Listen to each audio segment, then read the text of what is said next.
So, Jim, I want to get started first by talking about your philosophy on marketing. I find it very counterintuitive and yet so interesting because you often talk about how you didn't hire a marketing person when you first got started.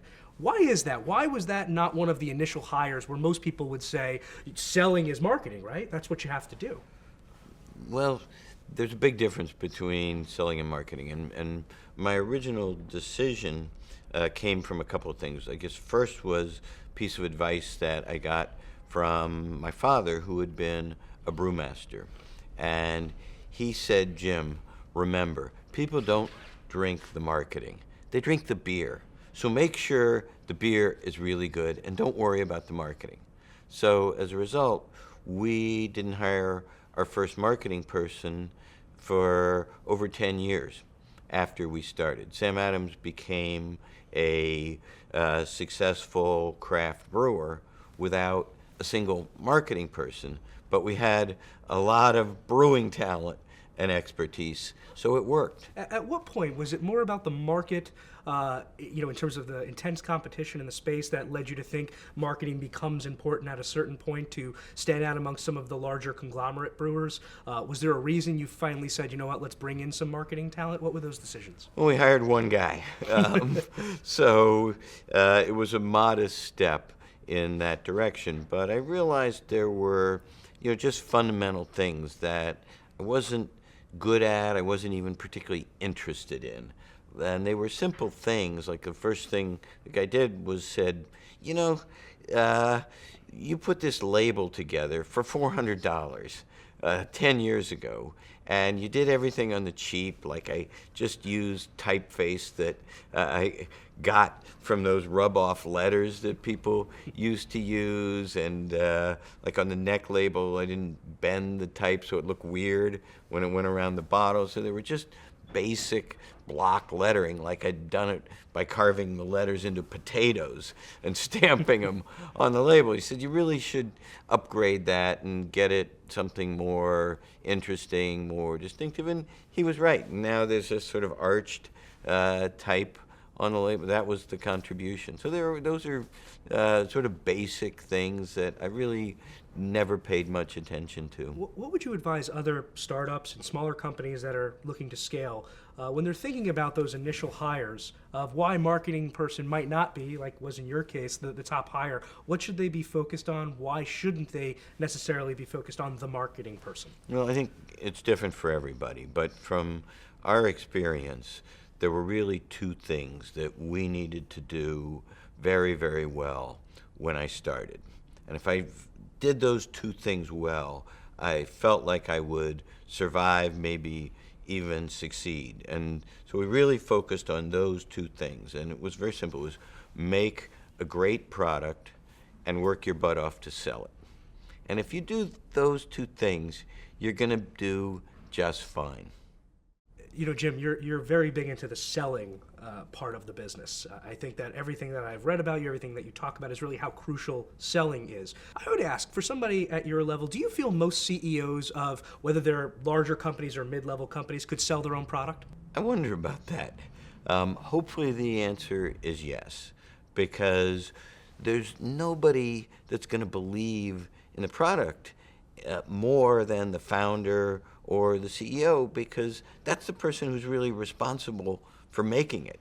And to me, if you're at that level and you don't feel confident and even passionate about the quality of your product, then you go back there and make it really great so that you can feel passionate about the quality. And once you know, like I know everything that goes into making Samuel Adams, so for me it's really easy to be passionate about it.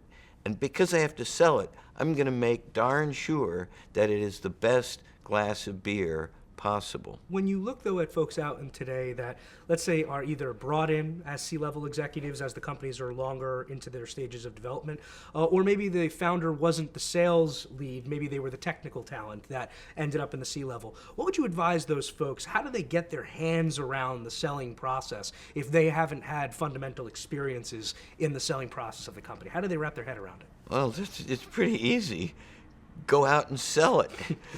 Get in front of real customers, not just a little, but again and again, and listen to those customers, because I've gotten a lot of my best suggestions from customers during the selling process. That is, in a lot of ways, the highest quality, market research information you can possibly have is just face-to-face contact with customers and the opportunity to explain your product to them and ultimately show them how what you have to offer will help them accomplish their objectives. I mean, I'm here in New York on Monday. On Friday, a few days ago, that's what I was doing in Seattle, going from bar to bar, talking to bartenders, bar owners, and selling Samuel Adams, and it was a lot of fun. Let's talk about that for a minute, Jim. If in the earliest stages, before you had so much data and sales forces, when it was literally you, the brew, and go and sell, what were some of the initial takeaways you learned that were important to your end consumer? What did they care about? How did you nuance your pitch to get more sell-through? What were some of those early things that were really important to the long-term sales strategy? Well, this is not just early times. That's what I was doing on Friday. So I guess step one is never stop learning, I guess. That's exactly right. Don't think that you've figured it all out, and constantly refresh, your knowledge of the customer and the market by being with them and presenting your product to them. And the best advice I can give to people is to rethink the selling process. We're sort of taught selling as a slightly manipulative, almost kind of disrespectful activity. And done that way, it may be not worthy of a lot of respect, but it's also not very effective. If to sell you kind of confuse and confound people, you're not going to be effective as a salesperson. What selling really is about effectively is showing somebody how your product will help them accomplish their objectives. And if it won't help them, then don't sell it to them. You're going to have a bad experience. If when I started and even today, I'll go into bars and it's clear that Sam Adams shouldn't be there. They've got a Bud and Bud Light and Miller Lite and Coors Light and maybe Corona in bottles and Heineken or something like that. And those are beers that kind of address a different, more sort of mass-marketed, mass-produced customer who that's what they want. They want what everybody else is drinking. And Sam Adams is meant for customers who want more flavor and taste in their beer and are willing to pay a little more money than the mass-produced beers. And if that's all they've got on tap, then probably the customers are happy with that. And if they put Sam Adams on, it probably won't sell, and it may get old, and I may end up selling stale beer at that place, and that's bad for the bar, that's bad for me, and it's bad for the customer. Jim, do you believe that selling is innate to every person? Can it be taught, or is it something you're born with? I totally don't believe that selling is innate to every person because, I'd never sold anything in my life before I had to put cold beer in my briefcase 31 years ago